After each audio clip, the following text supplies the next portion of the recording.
Hey everyone, this is Louis7, and today I have a trait build guide video for y'all, this one being on the Redline Guardian. So I do want to mention that I actually recorded this video last night. It was kind of like my somewhat recent Legacy Bundle video where I recorded a few videos at once and then my microphone decided to not work too well, even though it just was looking like it was working the whole time, and when I tested my recording it actually worked. But anyway, setting that aside, I just wanted to mention that because I've already done this and now I'm kind of redoing it, so it should hopefully go smooth because of that. But anyway, this will be like my two other recent guides where I went into some detail of each trait decision, and I want to mention this build is not necessarily for endgame raiders doing the more difficult content. That is for guardians, at least if you can actually manage to get into the DPS role for something like that, which isn't really likely. But that aside, this guide is valid for the guide itself is valid for everything as far as the traits go,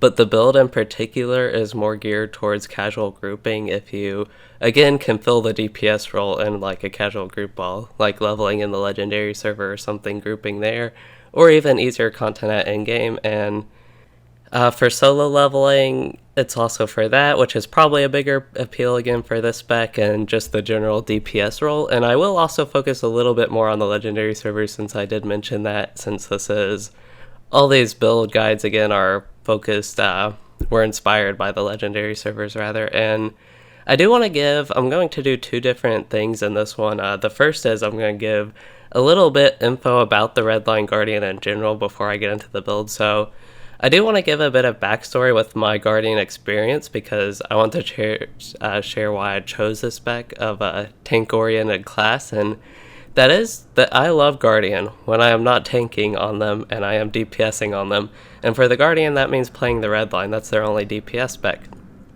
So yeah, I hate tanking on Guardians, and particularly the blue line, and I don't mind the yellow line as much anymore.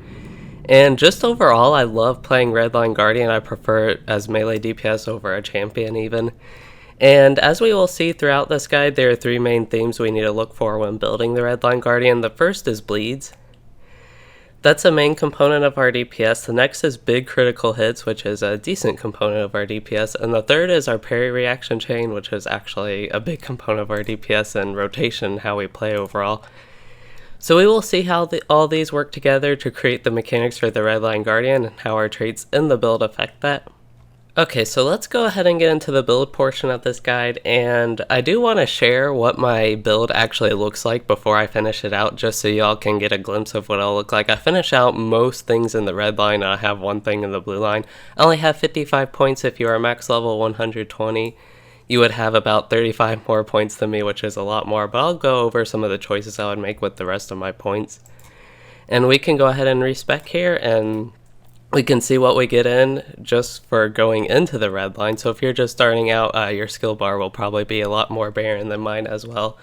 To mention that, and I have my parry reaction chain skills up here in the alt bar. That's just because that's how I've always played the Guardian since I made my first one.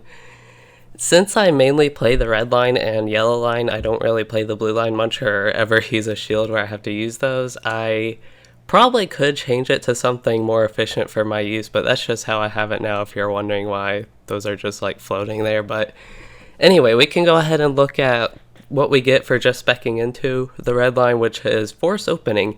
That's going to be one of our main skills. It has a 10-second cooldown, but what it doesn't do much damage actually, but it opens a parry response, so you don't even need to parry, and that'll just open your parry response chain, so that's nice and will be a main rotation skill. Overwhelm is actually a skill in the parry response chain. And at this point, if you're just leveling, before you even spec in, you won't even have any skills outside of retaliation or whirling retaliation. This will be your first one that actually builds into the chain. We'll get another one, so you have like 3 tiers in your chain. Your first parry reaction, which unlocks the next skills, which includes overwhelm here, and then you'll get a third one, which is a finisher, which will be further in the red line. But we'll go ahead and spec into it and get those skills. And one thing I want to point out again is for my bar again, I don't have a skill on number 1 here. You might have like Guardian's Ward or Sting if you're just like starting out and don't have many skills, but I want to point out that Brutal Assault, which we actually get in the red line, ends up being one of the main skills for Redline Guardian, even though we see here it has a 20-second cooldown. It'll end up being used a lot, and we'll have some modifications to it with some extra traits here, and that's just where it will go if you're wondering why I have that kind of gap there, and we'll be filling it with a 20-second cooldown skill. But we'll see as we go along why that happens. So to start off, we have 3 traits in this first row. And the first one is critical hits with response skills, so that's like parry response or block response skills. Will heal a tiny portion of your maximum morale, and it can only trigger once every 20 seconds. That's a very long cooldown for it to trigger. That's like 3 times in a minute. And if you have a minute long fight where that triggers 3 times, it's not going to do much healing. And the maximum rank for that's only 2.5% of your maximum morale, which again is a tiny amount. Over a minute, that'd be 7.5%. It doesn't really add up to much healing, and especially putting 5 points in it, it's not too appealing. The second trait here gives you increased parry chance. It actually says parry and partial parry rating in the description, but it actually just gives you a flat up to 5% parry chance boost. And that one is interesting, but we'll go ahead and look at the next trait because this one is worth picking more because it just increases your base damage more. This one is definitely worth looking back on because it might be worth getting. If you're in like a group content situation where you're actually in the DPS role, you don't want to be in a situation where you're parrying, you want your tank to actually be in that situation.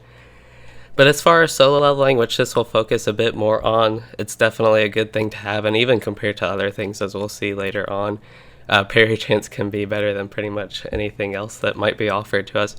But yeah, getting base skill damage will contribute a lot more to our character at this point.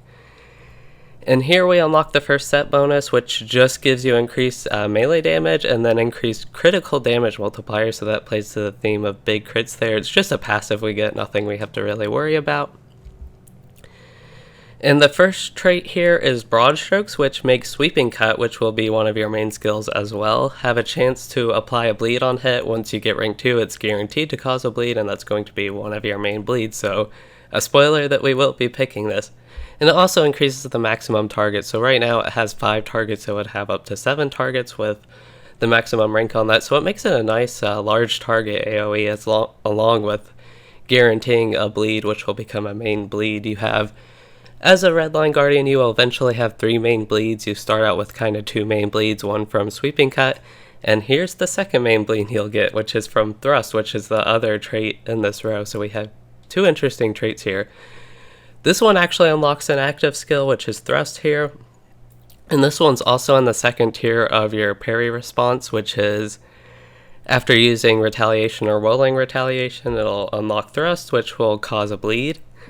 And Thrust opens a deep wound, that's the name of the bleed it causes, and if we look at Overwhelm will cause a deep wound to turn into a terrible wound, which just causes more damage. So it'll turn, if you use Thrust and go through your parry response skills, use Thrust and then go through them again and use Overwhelm, it'll make the bleed stronger basically and refresh the duration. So that is something we want, but honestly at this point I think getting Sweeping Cut to have the guaranteed bleed will be better, because honestly, the Thrust would be useful, but as a low-level Guardian, you should be killing stuff relatively fast, where you can mainly focus on using Overwhelm at this point and some of your other skills where you don't need to worry too much about Thrust and turning it into Terrible Wound from Deep Wound using Overwhelm and stuff like that. So it's just kind of the order you get these. I think getting 2 points in Broad Strokes is definitely worth it over 1 point in Thrust. And at this point, we have 2 more points to spend, which there is definitely no, don't really want to put it in Thrill of Battle here for that tiny bit of healing, definitely the parry chance. And yeah, that'll unlock this next set bonus here, which is Reactive Parry, and parrying attacks will cause a small amount of damage to your enemies. That's again not something we want to worry about, but it does show the Redline's theme with parrying and parry response skills, especially solo when you're having a chance to parry. And just whenever you do parry, you'll do damage to your enemies, a small amount, but just a passive we don't have to really worry too much about. And then in this row, we finally get to Brutal Assault, which I mentioned will be one of our main skills, so definitely will be picking that. And that's just an active skill, and it says, I don't know why it says this, it's kind of weird because other skills don't usually say this, but taking the Hemorrhage trait will give your attack a chance to cause a bleed. That'll be down here, Hemorrhage, so we'll also look at that. And again, I already mentioned that Brutal Assault will be another bleed skill. I think I mentioned that. But anyway, getting Brutal Assault will allow us to unlock this next trait in the same row. And this is parry responses have a chance to reset the cooldown of Brutal Assault. So it can definitely help with that 20-second cooldown. It can get reset up to 50% chance whenever you use any parry response skills. So that's definitely going to be something we'll want to look at because we will get Brutal Assault. But to finish off this row and just see what this other one is, it is critical hits with your parry response skills will restore power. And this is, I don't really have power problems on my Guardian, and this is something to look back on, maybe to ensure we don't have power problems. If you're in really long fights, I could see it being possible, but I've just never been in a situation, especially while leveling at low level, where this is going to have any effect on your character. And right now, at least at the time of recording this video and having it uploaded, a lot of gear has really strong in-combat power regen while leveling, so it's really just nothing to consider worth worrying about at this point. But I will mention, if you have power problems, you can always put points in this to try and help with that. It won't help too much because it requires you to get a critical hit with the parry response skill to restore a honestly small amount of maximum power, but it doesn't have that like a 20-second limitation here that the morale healing one does. Okay, so we'll go ahead and put a point here in Brutal Assault, and then there's nothing else we really want. Getting the chance to reset the cooldown of that's definitely better than increased parry chance, so we'll go ahead and put 4 points in that, which will unlock the next row and set bonus. So this set bonus gives us a skill. It's a buff skill which has really weird wording on it to me, and you put it on an ally, and whenever that ally parries an attack, the Guardian Protector, which is actually you'll be able to react. So that means if you put this like on somebody in there, and they parry an attack, you can use your parry response skills, or even if they block an attack. No, it's just parried for the red line here. Yeah, if they parry an attack, you can use your parry response skills. So just another way to open your parry response if you're in a fellowship, and you can put that on the tank or somebody who would actually be parrying.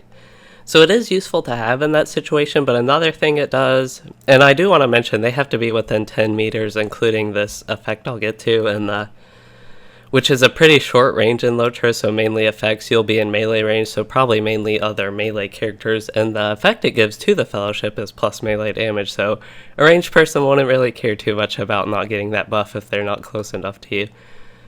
But yeah, that's just something you'll have and want to use whenever you're in a group, and put it on a tank or whoever is taking the most hits, since you can't put it on yourself.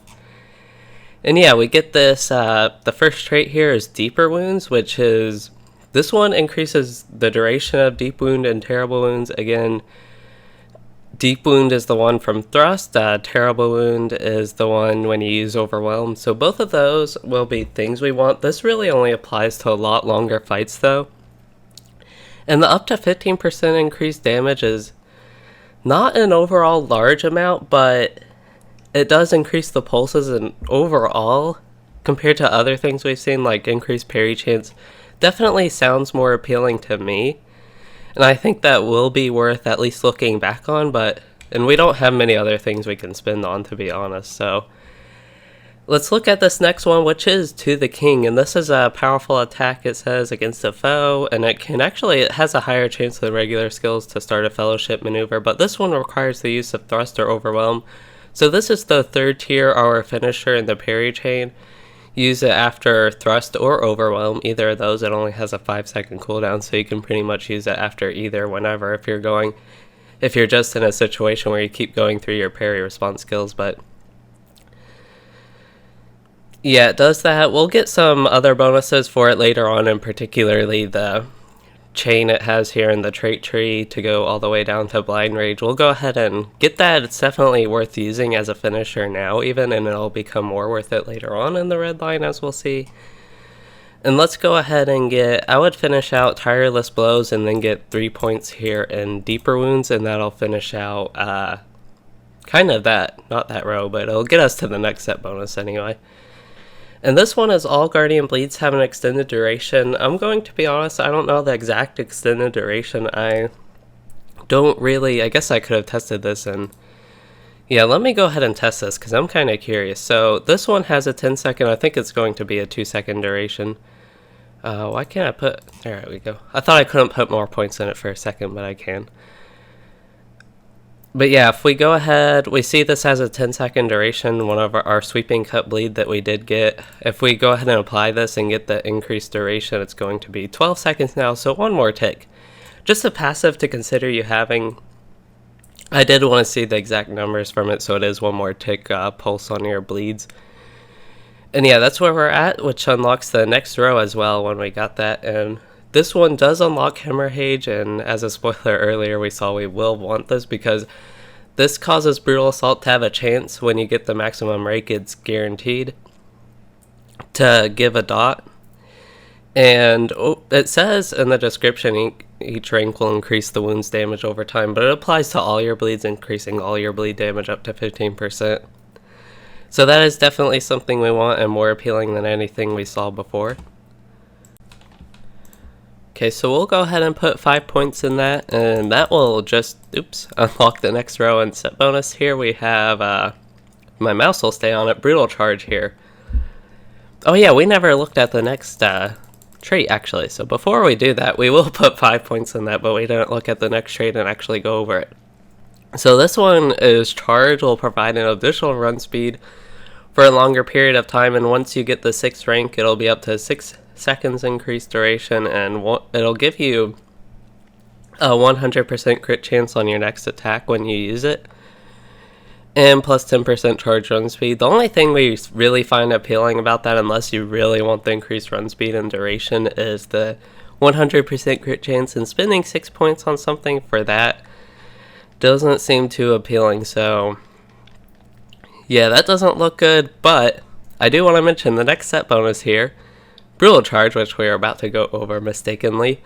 This one makes your charge skill become Brutal Charge, so based on getting Brutal Charge, we might look back on this one and see what Brutal Charge actually does, which we will hear in a moment. But just to see what Charge does right now, it's a 1 minute cooldown, 9-second buff of 50% run speed, and it does grant you immunity to slowing effects, so that's nice, but as far as the trait for it, it doesn't seem too appealing right now.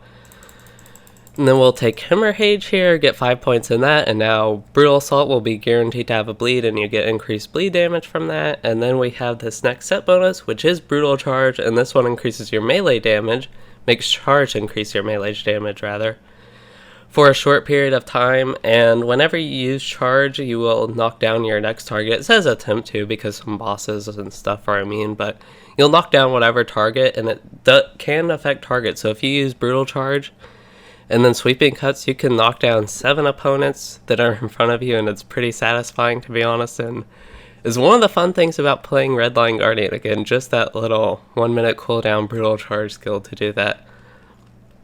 And yeah, that makes To the Rescue. Well, let's go ahead and see what Brutal Charge exactly is. It says increased damage, but it doesn't say how much. So Brutal Charge will last 14 seconds, and the next target you attack will be knocked down for 5 seconds, and the big thing here is it gives you now plus 10% melee damage, which is definitely appealing. 10% is honestly not that much though, and this is a short cooldown skill, so that's another boost for it, but getting 6 points in this just to also give it an increased duration of 6 seconds for that 10% melee damage, it's kind of iffy. And the guaranteed crit chance is nice, but it's not something that's too appealing right now. We'll have to see if there are other things in the blue or yellow line that are more worth it than that.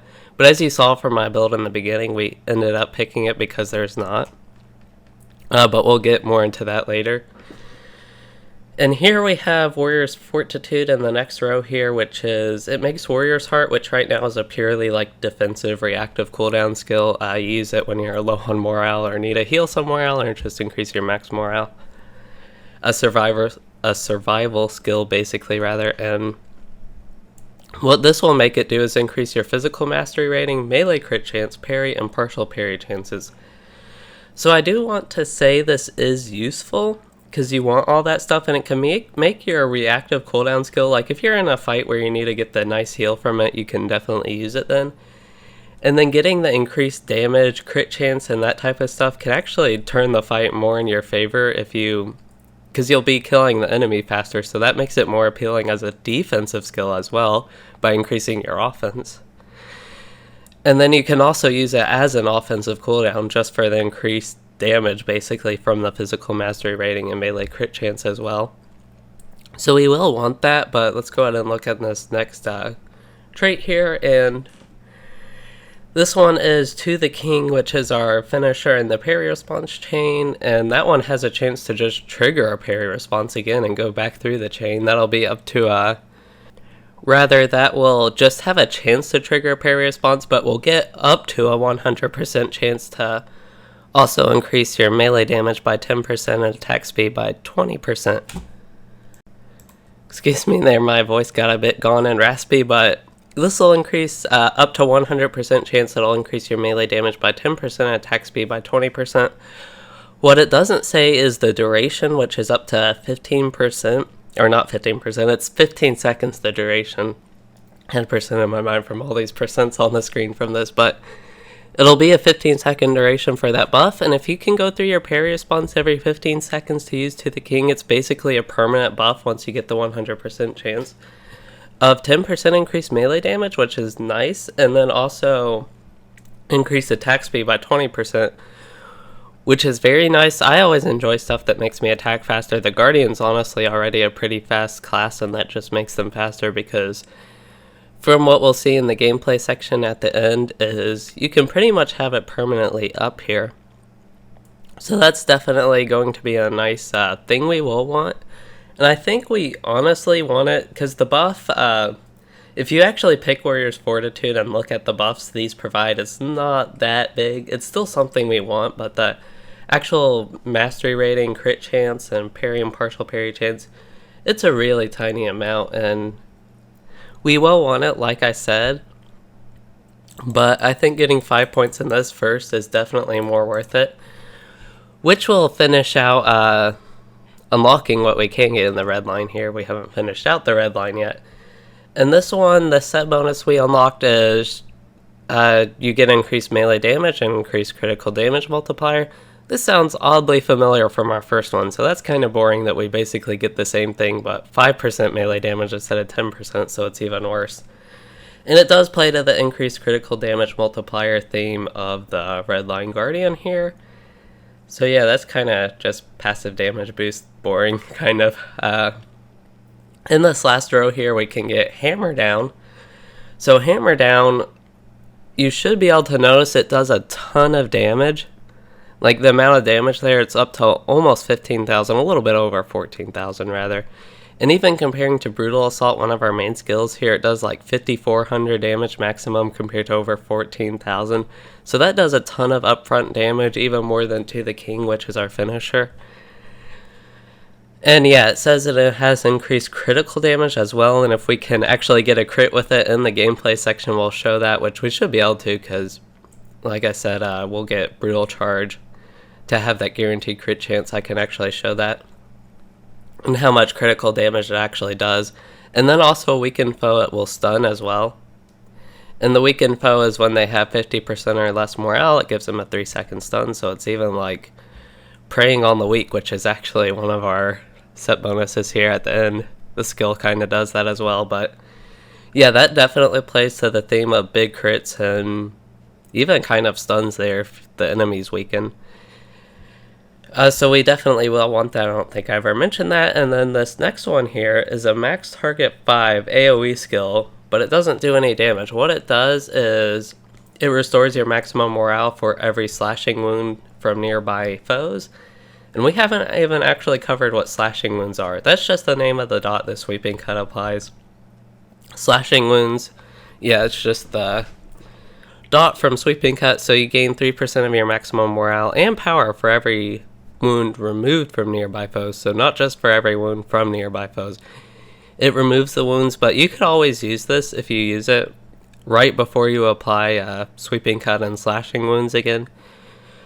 So I think this is something worth getting. It can restore up to 15% of your maximum morale and power, mainly for the morale, but also the power again. Keeps us from definitely not having power issues. I think that could be a contributor.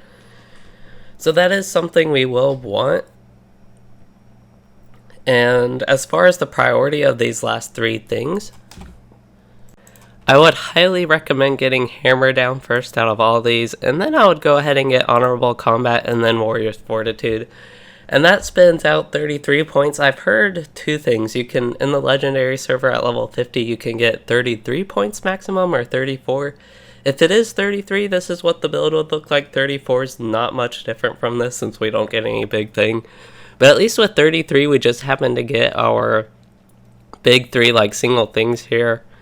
Trait points, and yeah, we kind of finished that out, so that's nice. And this is at the point where we will be done with what we've got to in the red line. We need to actually fill some stuff out, and we need to look back if there's anything in the blue or yellow line. So in the blue line, if you look at everything in the blue line, there's nothing really appealing to a red line guardian for increased damage or anything like that. A lot of stuff requires a shield, which makes sense. This just gives you a cooldown to increase your evade, parry, and can't even block, but it increases that chance. You get a trait that could increase your tactical mitigation, which could be useful, but you'd really rather something else. There is one thing here at the top left, which fortunately for us is in the first row, and you saw from my build that I had this selected. This will have Sting has just a chance to provide a block which is irrelevant to us, but also a parry response, so it gives us Sting, which we don't use too often, but compared to other traits we have available towards the end, this will be more worth it just to give you a chance to open a parry response if you're ever in a time where you don't have a parry response going. And Sting is it's a really quick skill that you can use as a filler when pretty much everything else is on cooldown that you want to actively use.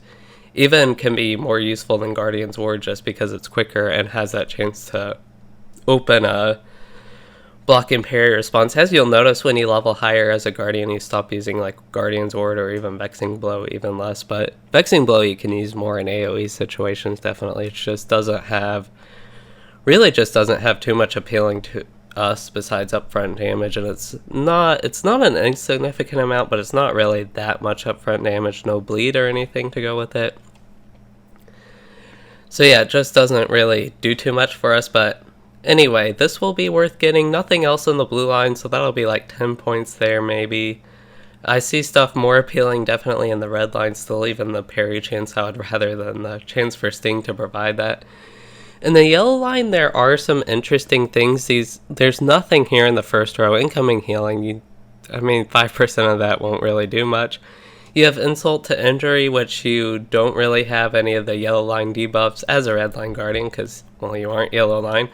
Same thing with radiate, that just makes your skills transfer your debuffs. Doesn't really work for a red line guardian.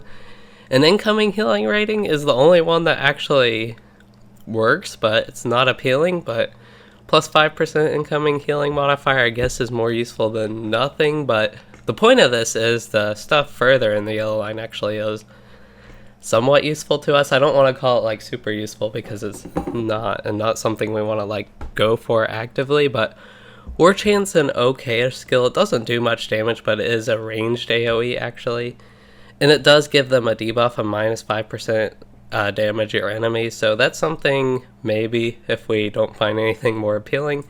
One of the big things is Ignore Pain will remove additional debuffs, and that's just a nice thing to have for Ignore the Pain, to remove more than one debuff at a time if you happen to have more than one, which if you're in a situation where you have a ton of debuffs, it can be useful to have that, but usually it's not looking too great for your chances of survival, but maybe with the help of Numb Senses there, that would do that. One appealing somewhat thing is if you're having power issues, that is, you get power per enemy near you, 1 minute cooldown. That'll pretty much prevent you from having any power issues. You can restore up to 1500 power the way it is, almost a third of my power. And yeah, that's just something maybe. And then the other thing here is parrying attacks will increase your critical rating. So again, if you're in a group content situation, you don't want to be parrying yourself, but solo leveling, even at this higher level, getting that increased crit chance, I mean, compared to anything else in the blue or yellow line, that's about all we find appealing. The other thing here is just increase war chant targets and range. And it will also reduce the cooldown of your block and parry response skills, which is interesting. It doesn't say how much by that, but it has it in the description. That is if you're protecting an ally, so that doesn't really apply to us. I don't think. Maybe protection by the sword would apply to that, but it's not really too big of an effect to really worry about or like seek out. Redirect is a parry response chain skill. It would be like the second tier after retaliation or whirling retaliation, and it doesn't do much damage, doesn't do much for us. We don't really care about reflecting 10% of damage or negating 10%. So yeah, I just wanted to mention those. There is this one here way down in the yellow line, but it would require a ton of investment in the yellow line. It is increased area of effect skill damage. That's also not too appealing.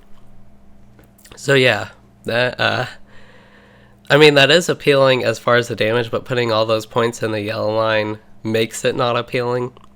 And only 20% increase for we don't have too much AoE, especially up front. Like, a lot of the AoE damage actually comes from the bleed from Sweeping Cut, not even our upfront AoE damage from Vexing Blow, Whirling Retaliation, or even Sweeping Cut's upfront damage. So yeah, that's not really something too much. And I don't think I mentioned this yet, but the reason I mention all these is because these seem like they might be appealing, but they just don't really work too well for the red line. Even, like, it would be better than nothing, I guess, and that's why I mention it. If you have all those points, you can go down there and try and get that stuff with what you can, but there's just not too much that's going to affect us too much, unlike some other classes like Hunter, where you can definitely go into the other lines and just increase your damage even more and spend all your points and keep wanting to spend more points. The Red Line Guardian isn't quite like that. So to get back on track with our build here, finally after that little tangent to see what's useful in the other lines, we have 33 points spent, so this is about level 50 again if you have your maximum. We might have one more to finish out like the legendary server where it is right now at the level 50 cap.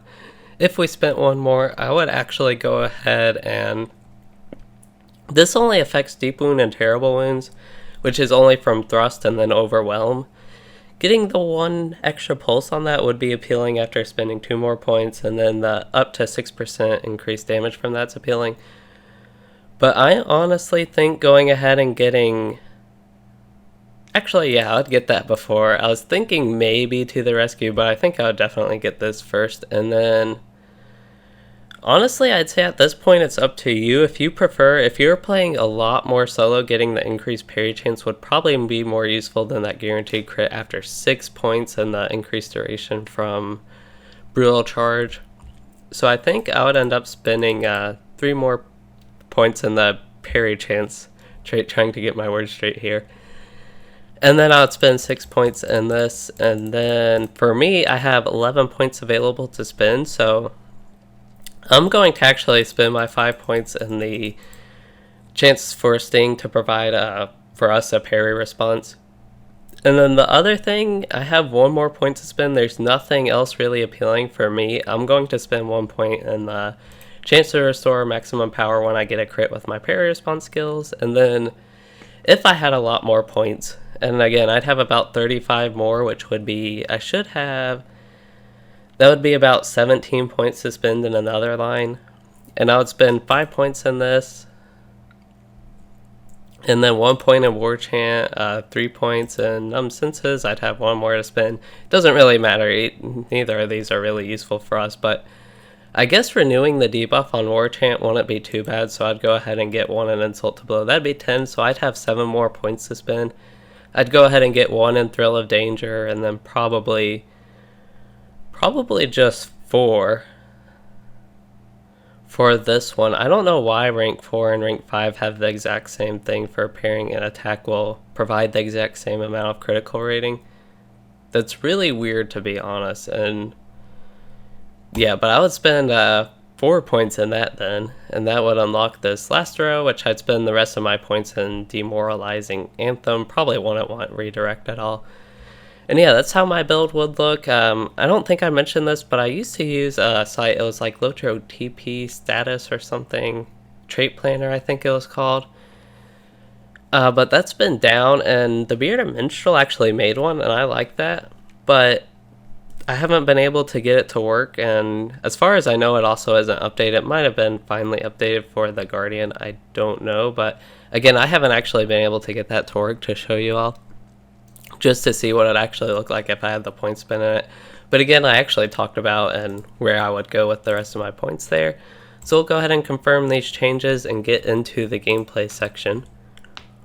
Okay, so for the gameplay section, I want to mention I have been trying to find a good place to show gameplay for the actual gameplay section of these guides, and the last two I ended up going to school at the Meridian, and that one's not good because you get disarmed and stunned a lot.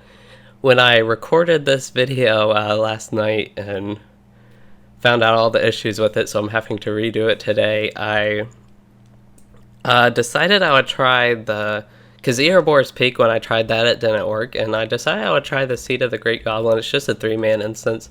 I like instances because you can instantly boot them to be on your level. Skirmishes, they're kind of a little bit different, but can maybe work, and 3-man instances are sometimes easy enough to solo. They've made LOTRO harder again, and the way stats work right now, my weapon's really weak, so my relative damage isn't that good. They made a lot of your damage based on your weapon DPS, which you need Starlit Crystals, which are quite expensive right now, especially for all my alts. Could actually get about 6 of those on this character, and that still won't increase the damage too much. But anyway, setting that all aside, I'm just trying to find a good area, so maybe this one will be good. And as far as my gear goes, like, I don't have that great of gear, so hopefully I can survive this. Erebor's Peak I wasn't able to survive too well, which is only a 3-man. This I thought could be easier maybe. So we'll go ahead and get into this. Did I ever mention? We never got to Prey on the Weak, did we? I just thought about that. Okay, so when you have Slashing Wound, which is the wound from Sweeping Cut, the bleed from that, you will inflict additional damage whenever you get a critical hit on them. So if you do Vexing Blow and get a crit on all your enemies with Sweeping Cut, for example, you'll get an extra inflict additional damage. Same thing with Hammer Down, because that one does already increase critical damage, and if they have Slashing Wound, it'll do even additional damage, and then you have the guaranteed crit chance from To the Rescue. So a few synergies there that we can try and go over in this gameplay section here. So to finally get into the gameplay here, we have I usually have this go about 5 minutes, but I've been rambling for 2 minutes. So Force Opening, that's pretty much how I start all my fights, then go through the parry response. I just happen to use Obliterate, whatever it's called. It's not Obliterate, is it? Brutal Assault. And then I go through the parry response as you saw there. Now I'm finally using my other bleed. And then going to use Overwhelm to turn my wound into Terrible Wound. To the King again, which I am definitely using every 16 seconds. So at this point I want to use Brutal Charge and Hammer Down, get that guaranteed crit, and got 22k damage, so he died and I didn't even get to show the stun, which I wanted to show. Yeah, we can continue through here in the instance. Hopefully this does resonate some with... I really wanted to show how I use my skills. I always thought I could do like Turtle or some like Tank and Spank boss to actually show what I'm using and not have to worry about dying. But I do want to show a little bit of like the survival aspects and actually fighting a mob. This is going to be 3 mobs, so it might be a little bit hard. But yeah, I just hope you all can pay attention to what I'm doing, kind of the point of that. So we'll go ahead and use Warrior's Fortitude here. Need to use it early. I'm probably going to die, to be honest. But we can just go ahead and go about this gameplay, I guess, and I think one of them's actually healing. I should probably take care of that one, but we'll just go ahead and fight them, and hopefully this is showing what I am using, which is kind of the point. It's hard for me to also explain exactly what I'm using, especially if I'm trying to survive. This probably, I've kind of decided isn't the greatest instance to show this, but we can start that fight once more. And then if we need to, we can go somewhere else if I'm making like no progress. So I'll go ahead and get the Wound Tender right here. And this is a situation to actually show, starting with Brutal Charge and then Sweeping Cut for the AoE, and then go through my chain here on a single mob. And pretty much, yeah, even in AoE situations, I still haven't used Vexing Blow, but I am using Whirling Retaliation. Use Overwhelm to turn his wound into Terrible Wound, but he should be dying soon. If I can actually kill him, I'll continue through this instance. Just gonna have to die a couple times for this. I hate dying when I'm showing this because to me it makes me feel like I'm not a good guardian, but my character, just his stats and gear, and this is a 3-man instance intended for 3 people, can't really show it that well. And I don't think I mentioned this yet, but landscape is definitely not good for showing it, so I'm gonna try and kill the little guy here. If this were like a single fight on a single mob, I would go about thrust and then to the king, brutal assault, and then actually I have a chance to use sting because maybe that opened the parry response, or maybe I actually parried. And yeah, this is more how I'd fight a single mob. He's actually, might not actually kill him. I planned on dying this time once again. Could use honorable combat a little bit more, but I don't think it would have saved me in any of these situations. But if you do need that pinch heal, it is worth using. So we'll go ahead and start this fight with brutal assault, brutal charge, and then go through the parry response again, mainly using my 1, 2, and 3 skills on my bar, and then the parry responses. Did get a chance to use sting there, and we'll go ahead and use hammer down now that he's at half morale. And it looks like he parried or something my skill. So yeah, I get through the single mob a lot easier than I get through AoEs. We can kill this lookout. I assume my force taunt will make him... Oh, I was afraid he was going to run away. I don't know the exact mechanics of this instance, is kind of why I went about that like that. But yeah, we should... with this fight, I think that should be enough gameplay to show, just to see how it works out again.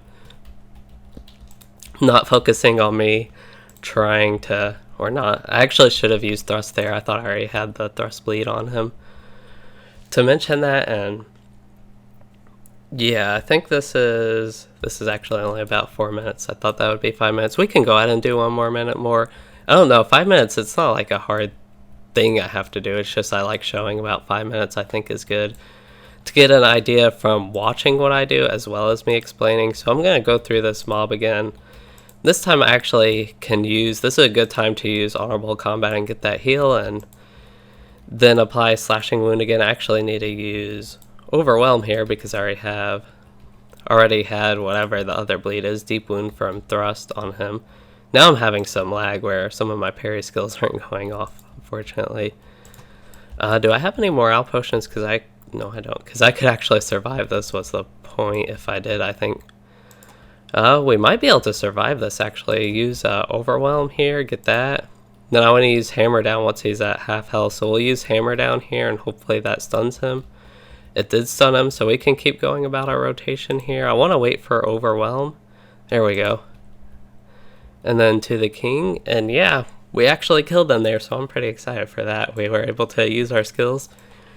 And yeah, as far as translating this to landscape, it should be the same pattern, same general rotation I'm using, just mobs should hopefully die faster. And while leveling, I know I have a lot of stuff now. There are a lot of nuances from the build we got. Not as much as Captain. That video was so long because of all the little things they had.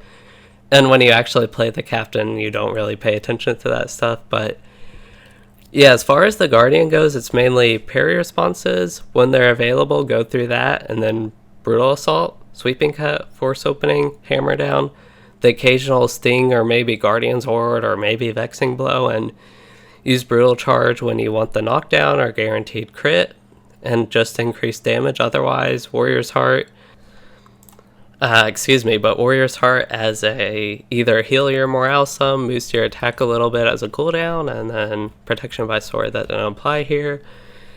And yeah, that's how it plays out, really. I hope that gameplay section was useful for y'all, but I also hope y'all enjoyed this guide, and if you have any recommendations or feedback for the next ones, or if you want to see any other class or spec, please do let me know. I'm probably going to be trying to search for another class to do. I might revisit some of the specs I did a while ago before I got to like getting better videos, I guess, with my new mic and kind of this new setup here.